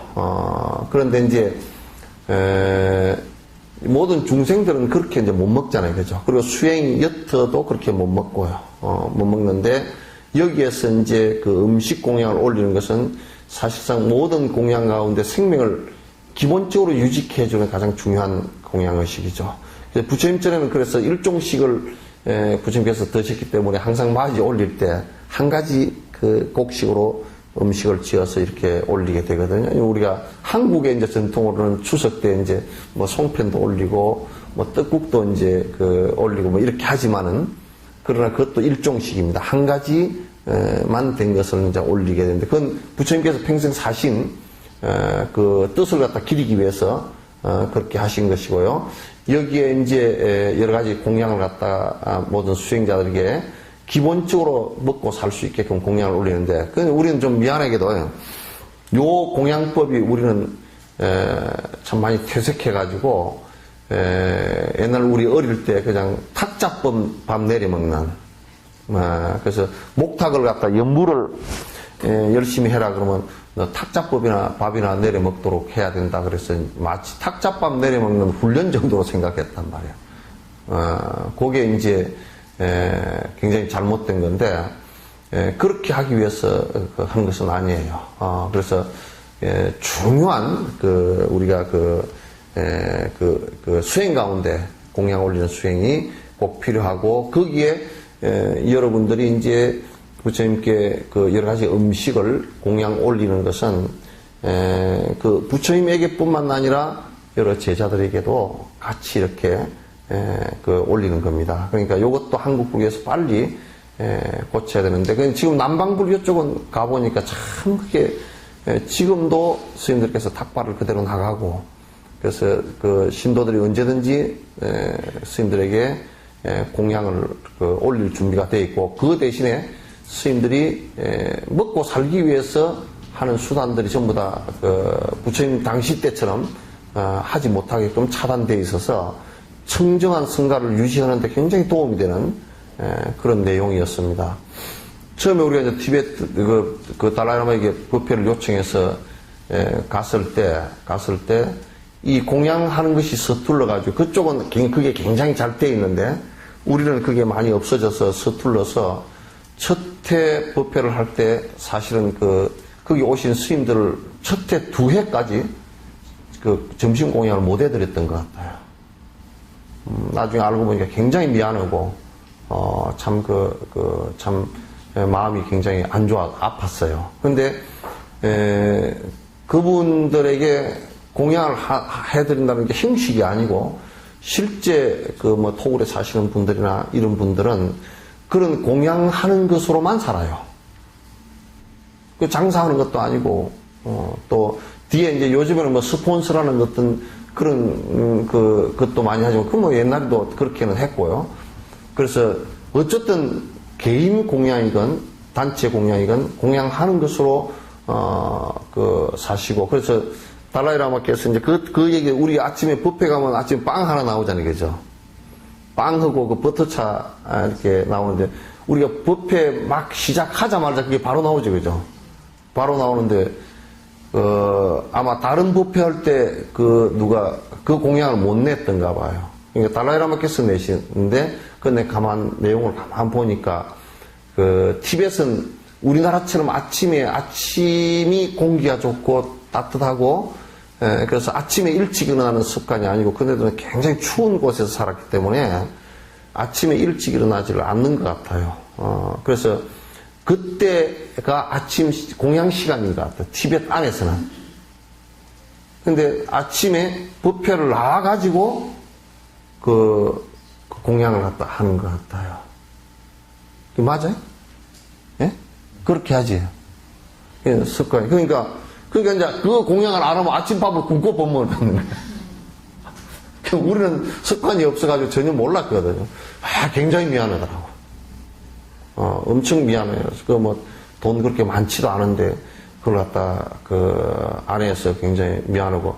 달라이라마께서도 꼭 이제, 당신도 똑같이 법회 하시다. 여기 이제 빵 하나 하고, 버터차 한 잔 갖다 드리면, 법회 하시다가 이제 아침 법회 제일 첫 기도 하시고, 이제 우리는 삼기하고 반야신기하고 이제 달라이라마께서도 그쪽에 이제 티벳 기도 하시고, 남은 한 말씀 하시면 벌써 밥이 나와. 그러면 이제 빵 잡수시고 기도하고 먹으라고 이제 우리는 그러니까 아침밥을 2번 먹는 거지.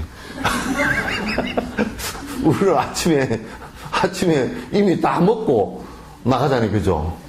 다 먹고 나가는데 우리는 이 밥을 또 먹어야 되나? 중참인가? 그렇게 생각하는데 그쪽은 그게 아침 공양이에요.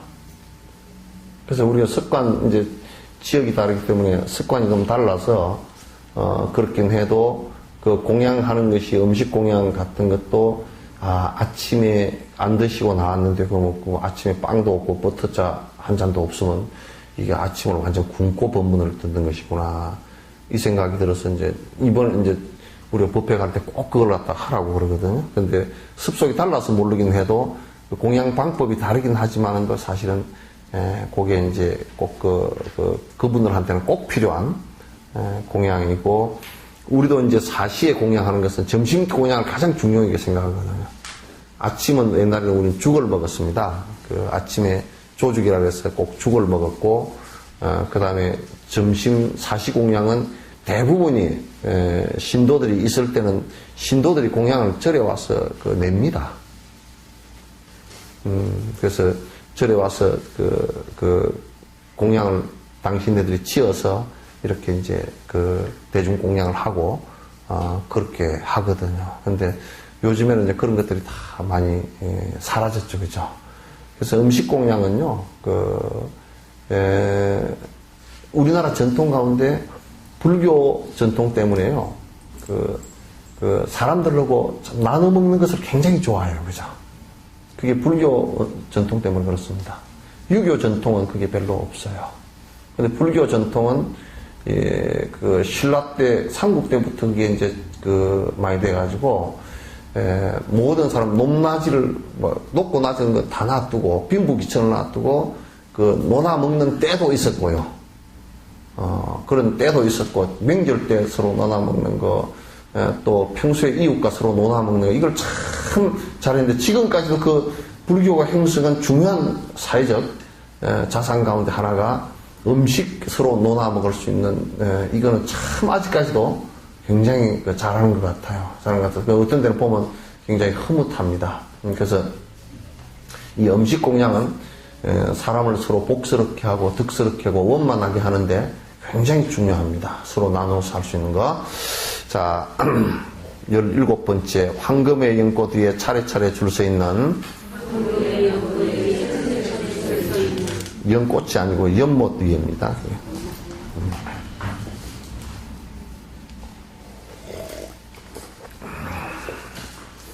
보석의 등불로 등공양 올려오며 깨끗하게 씻어내린 돼지 위에 향수 뿌려 아름다운 꽃잎들을 꽃비되게 흩날리리.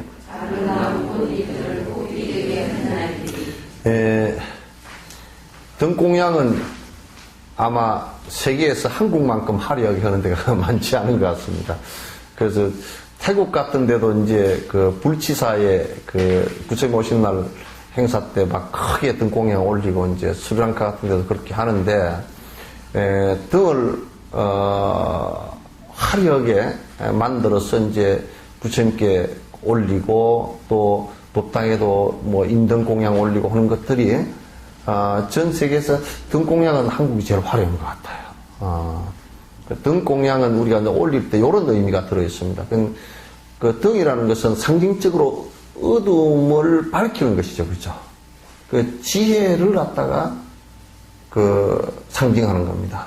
그래서 항상 우리가 불을 켤 때 부처님에게 공양한다라는 뜻과 함께 그 공양이라는 것은 내가 지혜의 밝음을 갖다 성취하겠습니다라는 뜻도 거기에 들어있어요. 발언도 같이 들어있어요. 그래서 음식을 공양할 때도 그게 내 박복함을 갖다가 극복하겠습니다라는 뜻도 들었듯이 이 등공양은 어둠의 무명을 탐진치 삼독심으로 해서 어두워진 이 마음을 갖다 밝히겠습니다라는 뜻이 거기에 포함되어 있어요. 그래서 등공양 올리면서 항상 부처님께 공양 올리면서 어둠이 밝아지소서, 내 어두운 생각이 밝아지소서, 세상에 그 무명으로 해서 어두운 곳이 있다면 밝아지게 하소서라는 기원이 거기에 들어가게 되고 이제 그런 행동이 같이 이제 나오게 되는 거예요. 근데 요것도 자꾸 이제 복비는 데 사용을 하는 것은 굉장히 잘못된 거죠. 이제 복비는 정도로 이걸 사용해서는 안 됩니다. 나 18번째 무량궁엔 우아한 참불가가 울려 퍼져 진주빛 보석 장식 찬란하게 빛을 내며 끝이 없는 허공까지 장엄한 이 모든 것 대자비의 근본이신 당신께 올리리다. 여기 무량궁이라는 것은 사실 이게 궁이라고 얘기했지만은도 궁이라고 번역했지만 실제 궁이라기보다는 쌍가람이에요. 사찰이에요. 그래서 수행자들이 수행할 수 있는 그 절을 공양 올리겠습니다. 그런 뜻이에요. 우리가 절을 짓는다라는 것이 어떤 그 복이 있느냐면 근데 이제 절만 지어가 부처님 모셨다라고 해서 그게 큰 그 목적이 성취된 게 아니고요. 실제적으로 그 절을 지어서 거기에 수행자들이 수행을 하고 또는 그 사부대중 가운데 이부대중들 그 우바세 우바이들이 거기 와서 공양하고 같이 더불어서 수행할 수 있는 곳이라야 그게 공덕이 되는 겁니다. 그냥 절만 지어놨다. 그냥 요즘에 그냥 절만 짓는 것이 이제 공덕이다 그래가지고 뭐 그게 뭐 이제 뭐 점하는 분들도 그냥 절을 짓고 뭘 하는 사람도 절을 짓고 요즘에는 그냥 뭐 대순진리회 같은 경우도 무슨 절로 막 밀어붙여도 모시고 모신다 자꾸 오래 샀더라고. 또 대종교 계열도 무슨 부처님을 모시고 어쩌고저쩌고 이런 소리를 해놨고 그런 형식은 실제적으로 도움이 안 되고요. 그 안에서 어떻게 수행하는 것과 또 복을 짓는 것과 공덕을 짓는 것이 거기에 그 장소에서 일어날 수 있는가라는 문제이죠. 따라서 여기에 이제 궁전에 쌍가람을 지어서 공양한다라는 것은 가장 대표적인 것이 우리 절에서 그 기원정사에 관한 얘기죠, 그죠? 기원정사에 수다타 장자가 그 절을 지어서 공양했던 그 모양들이죠. 그래서 많은 분들이 이 절을 지어서 공양했던 그 전례들을 많이 볼 수가 있습니다. 그래서 이제 서울에서도 요 근래 했던 그 가운데 가장 대표적인 게 길상사죠, 그죠? 길상사 같은 경우도 절을 당신이 갖고 있는 소유한 재산을 갖다 절로 만들어서 이제 이렇게 그 공양했던 그런 모습을 볼 수 있습니다. 19번째 황금빛의 손잡이와 보배장식 일사는 테두리를 아름답고 우아하게 장식하여 위엄있고 단아한 모습으로 펴들고서 언제라도 부처님께 공양 올려드리리다. 이거 이제 보계라고 해서 이제 요즘 같으면 양산입니다. 근데 이제 양산을, 우리는 더운 지방에 다녀도 그냥 한국에 살던 습관 때문에 그냥 빌지모자 하나 쓰고 이렇게 다니거든. 근데 이제 남방 쪽에서 온 큰 스님들은 보니까 전부 양산을 들고 다니시더라고. 그리고 이제 큰 스님들은 또 시자가 전부 다 양산을 들고 다녀. 그래가지고 더운 데 가면 양산을 꼭 펴서 이렇게 옆에 드리더라고요. 자기가 이렇게 이제 쓰고 다니는데 이제 우리는 그게 밀지모자로 바뀐 것 같아. 별로 그렇게 크게 햇볕에 이제 별로 관심이 그렇게, 우리 기후는 그렇잖아요. 남방 기후는 더워서 굉장히 힘들거든요. 일사병 걸리기도 하고, 이제 피부에 문제가 생기기도 하고 그런데, 그래서 부처님 계셨던 그 지역은 되게 더웠고, 또 그게 그랬기 때문에 일산이 굉장히 중요한 생활용품 가운데 하나였던 것 같습니다. 그래서 또 귀한 것이기도 했고요.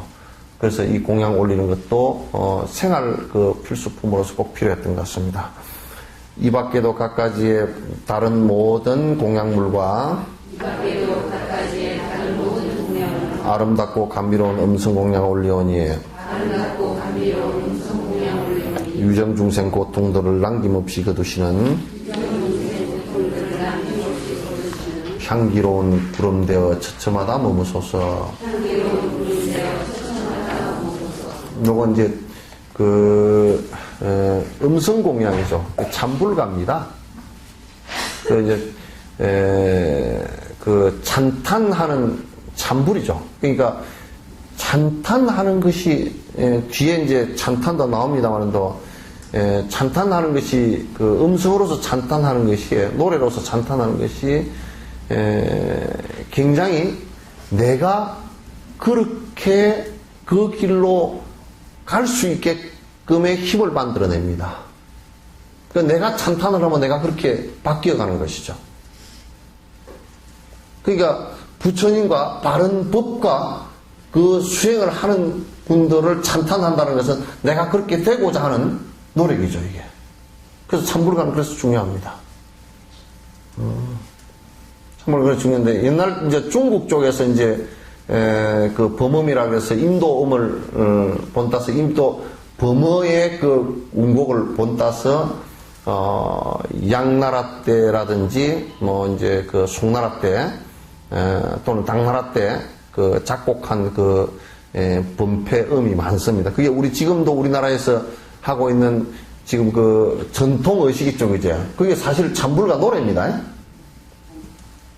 찬불가 노래인데 사람들은 그걸 갖다 이제 요즘에는 별로 그렇게 유통이 크게 잘 안 되니까, 일반 유통이 잘 안 되니까 찬불가가 아니고 뭔 이상한 노래 하는가 보다 하고 절에 가니까 그냥 무슨 노래 하는지도 모르고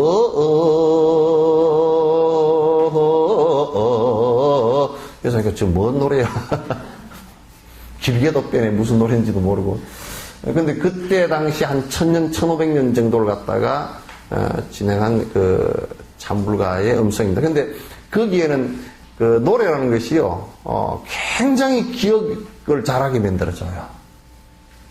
그래서 부처님께서는 설법을 하시고도 이런 개성으로 만들어서 범음을 가지고 운곡을 맞춰서 외울 수 있게끔, 그래서 바른 기억을 할 수 있게끔도 만들어주는 역할을 해요. 그래서 부처님을 찬탄하는 찬불은 내가 그렇게 부처님을 향해서 부처님을 찬탄하는 것이니까 내가 그렇게 바뀐단 말이에요. 이게 아주 중요한 수행 포인트예요. 이제 한 가지만 더 끝내겠습니다. 청정하여 욕심 돈난 바른 정법 보배로움, 공덕의 불탑들과 열의 모습 불상들의 보배롭고 향기로운 청정한 꽃비 되어 끊임없이 내리소서 하염없이 내리소서. 대지문수 사리보살 모든 보살 마살이 부처님께 지극정성 공양하신 것처럼 당신께서 하신 대로 저도 또한 따라하여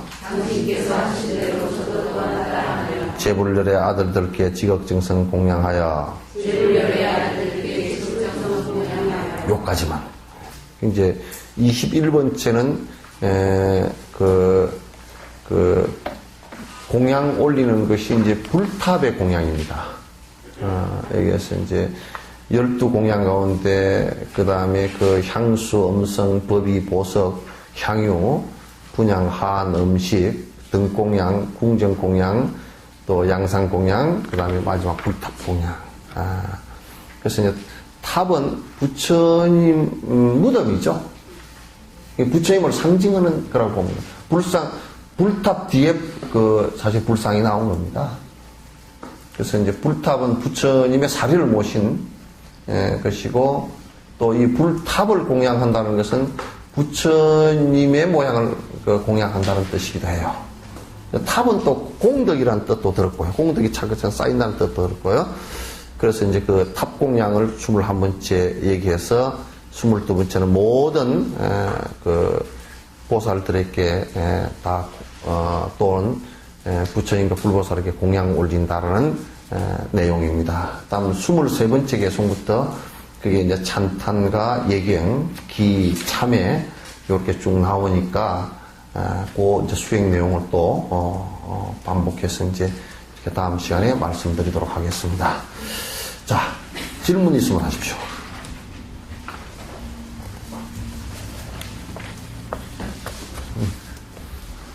질문 있으면 하십시오. 시간이 오늘은 좀 많이 갔는데.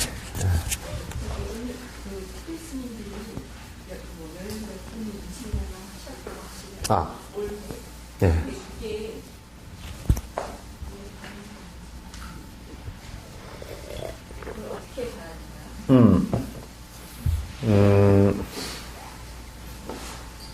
저는 이제 베트남에서도 그랬어요. 이건 정치적 얘기니까, 조금 이제, 좀 한번 접어놓고 생각을 하세요. 티우 정권이, 미국의, 정권입니다. 친미 정권입니다. 그래서, 베트남 안에 불교와 전통 종교가 베트남 국민의 80%를 넘었습니다. 그런데 이제, 미국이 캐톨릭으로 개종을 하기를 원했었고, 그래서 티우가 부인이 캐톨릭 신자였습니다. 그래서 이제, 그래서 티우 정권이 굉장히, 약 한 5, 6%밖에 안 되는 캐톨릭, 을 갖다 두둔하면서 이제, 특히나 전쟁을 반대하고 독립을 주장했던, 지금 틴나칸 스님 있죠, 그죠? 그게 이제 평화운동과 무저항, 이 운동을 갖다가 또는 살상을 하지 말라고, 했던 틴나칸 스님 같은 그런 스님들이 그런 운동을 많이 했어요. 만약에 그 사람들이 굉장히 걸림돌이 된다 그래가지고 반정부라 그래가지고 많이 죽였습니다. 투옥하고 외국으로 쫓아내고, 그러면서 이제 불교에 대한 탄압을 갖다 강력하게 이제 하기 시작했죠. 지금 어디입니까? 버마 있죠, 그죠? 버마의 민주화의 주축 세력들이 전부 다 스님들입니다. 그러니까 군사 정권이 굉장히 싫어하죠. 싫어해서 이제 스님들이 외국으로 도피를 많이 나오고, 많이 살해를 하는 상황이 이제 벌어졌죠. 그래서 그때 이제 티우의 부인이 그냥 강력하게 스님들을 갖다 비난을 하는 말을 갖다 거의 반공식 서상에서 해버렸어요. 그래가지고 거기에 굉장히 반발을 하고 하는 과정 속에서 한 분이 이제 분신, 그네들이 볼 때는 분신이고, 스스로가 할 때는 효신공양을 하겠다. 그래서 이제 그걸 각성시키기 위해서, 국민들을 각성시키기 위해서 효신공양을 했는데, 그걸 갖다 티우의 부인이 망발을 또 했죠.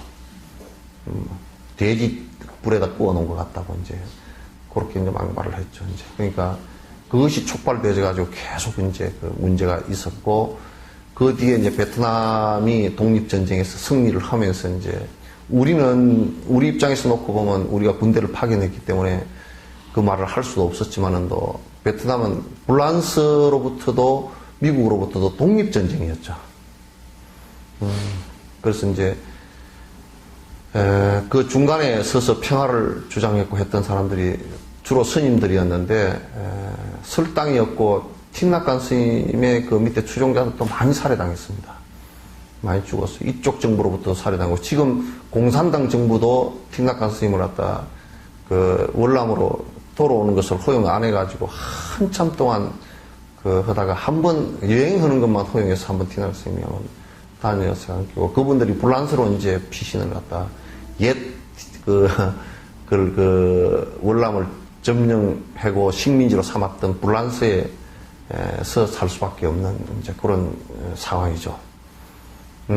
지금 이제 티벳 사태는 중국이 그 점령해야 될 아무런 이유가 없죠. 그건 우리나라의 중국이 그 6.25 사변 때 100만 대군을 갖다 투입했던 상황을 우리는 잘 알잖아요. 그죠?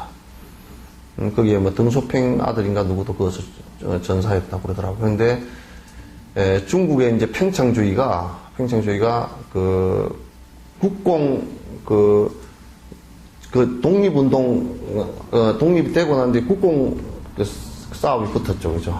그러니까 국민당하고 공산당하고 싸움이 붙어서 이제 장개석이 대만으로 쫓겨나고 그다음에 이제 그 모택동이 전체를 점령하면서 그 안에 내부적으로 소용돌이를 갖다가 그 전쟁 소용돌이를 갖다 막을 길이 없으니까 바깥으로 이제 품어낸 과정에서 우리나라는 소련과 일본이 점령했던 이 지역을 갖다가 그 소련과 미국이 일본에게 전쟁에 이기면서 일본을 분할한다는 명분하에서 우리나라를 갖다 분할해버렸죠. 우리나라를 일본 땅 정도로 이제 보고서 취급하고 분할해버려가지고 서로 논아먹고 그래서 이제 그걸 차지하기 위해서 중국이 이제 그 전쟁을 일으켜서 소련과 묵인하에서 전쟁을 하면서 이제 그 6.25가 일어난 거 아닙니까? 그래서 그와 동시에 그와 비슷한 때 그 티베트를 점령하는 것도 이제 그때 이루어진 거예요. 그래서 그러면서 이제 달라이라마께서 1959년에 그 인도로 망명하게 되고 그 전에는 어떻게 하든지 중국하고 같이 협상해서 살려고 하는 노력들을 많이 했죠. 중국에 가서 달라이라마께서 직접 그 젊은 나이에 중국에 가서 협상도 했고 그런 과정 속에서 이제 결국 그 못하고 공산당과는 문제가 심각하다. 공산당이 종교를 인정하지 않고 종교 그 말은 실제로 그렇지만 그것보다 더 심각했던 것은 그 주변을 갖다 점령하는 데 있었죠. 팽창주의에 있었습니다. 그래서 그 세계 힘의 공백들이 이제 많이 나눠지고 영국도 인도를 점령하고 있다가 빠져나가 버리고 영국이 점령한 인도를 의지하고 살았던 티베트도 힘의 공백이 생겨버렸죠. 그래서 이제 같이 밀려버린 결과가 됐거든요. 그래서 그 이후에도 이제 티베트는 우리가 일제 때 당했던 식민지보다도 훨씬 심각하게 지금도 당하고 있고 그래서 한 600만 가운데 거의 한 200만에 달하는 사람들이 이제 죽거나 문제가 생기고 국민의 거의 3분의 1 정도가 피해를 당하는 상황이 벌어졌고 많은 사람들이 투옥되어지고 저런 한 7천 군데 정도가 파괴되어지고 그런 상황들이 이제 많이 벌어졌는데 지금도 이제 그 이주 정책을 중국에서는 중칭열도라 그래서 이게 티베트 고원에 열차를 갖다 이제 놨잖아요. 근데 그것이 어쩌면 꼭 일본이 우리나라 열차 놓을 때 지금도 일본 놈들이 뭐라 그러냐면 우리나라 그 교통이나 이런 경제 개발을 한 것이다 그렇게 얘기하지만도 실제로 따져놓고 보면 경제 개발이 아니고 쌀이나 모든 물자를 착취해서 실어 나르기 위해서 한 것이거든요. 그래서 이제 그네들은 그 티베트 것을 실어 나오기 위해서 한 것보다는 티베트로 물자나 사람을 실어 들어가면서 티벳 사람들의 모든 기득권을 얻어 뺏기 위해서 하는 거예요. 그래서 지금도 뭐 라사 같은 데는 전부 다 티벳인들은 잘 보이지도 않고, 그리고 모든 장사나 돈의 기득권은 전부 다 중국 사람들이 다 쥐고 앉았고, 모든 군을 가지고 통제를 다 하고 앉았고, 이제 이렇게 되어 있어요. 그래서 이제 티벳 사람들은 대체적으로 독립을 요구하는 것은 뭐냐면, 우리 스스로 공부하면서 살아갈 장소예요. 장소와 조건을만 주면, 뭐 국가가 지금 달라이라마께서도 말씀하신 것처럼 외교권이나 국방권은 중국이 갖고 있어도 괜찮다, 이렇게 이제 얘기하는 거거든요. 그거마저도 이제 허용을 지금 중국이 안 하고 있죠. 그래서 이제 사실 자치권과 수행권을 요구하는 거예요. 지금 티벳 쪽에서는 자치권과 수행권을 요구하고 있는데, 이제 중국은 계속 원래 티베트가 우리 땅인데 너희들이 지금 그렇게 하는 것은 테러리스트다, 이제 이렇게 이제 말도 안 되는 억지를 갖다 이제 계속 쓰고 있죠. 그래서 이제 많은 사람이 지금도 희생되고, 감옥에서 하도 많은 사람이 죽으니까, 통제하고 죽으니까, 거기에 이제 젊은 스님들이 자기 스스로의 생명을 갖다가 참 죽으면서까지도 그걸 하소연을 지금 하는 거예요. 남을 죽일 수는 없고, 자기 스스로 생명을 죽이면서 이제 전 세계에다가 하소연을 하는 거예요. 그걸 많은 사람들이 좀 들어줄 필요가 있어요. 들어줄 필요가 있어요. 그래서 지금 13번째 분신이 있었다고 합니다. 그래서 뭐하는 사람들이 아무 이유 없이 권력에 또는 자원을 착취하기 위해서 약속을 침범해서 수백만 원 죽인 그런 상황들을 갖다 좀 알아달라고. 그래서 우리가 지금 주장하는 것이 큰 무리한 요구가 아니고 정당한 요구다라는 것을 갖다 이제 알아달라고. 우리가 헤이그의 이준 열사 자살한 것도 있죠, 그죠? 그거와 비슷한 거죠. 그래서 여러분, 그렇게 이제 분신을 안 하고 효신 공연 안 하고, 그렇게 지금 요 공약 얘기가 나오니까 그러는데 안 하고 그게 됐으면 너무나 좋겠지만 그런 상황들이 아닌 것 같아요. 그래서 그런 이해를 해주시면 고맙겠습니다. 자, 끝내죠. 오늘 시간이 너무 오래됐습니다.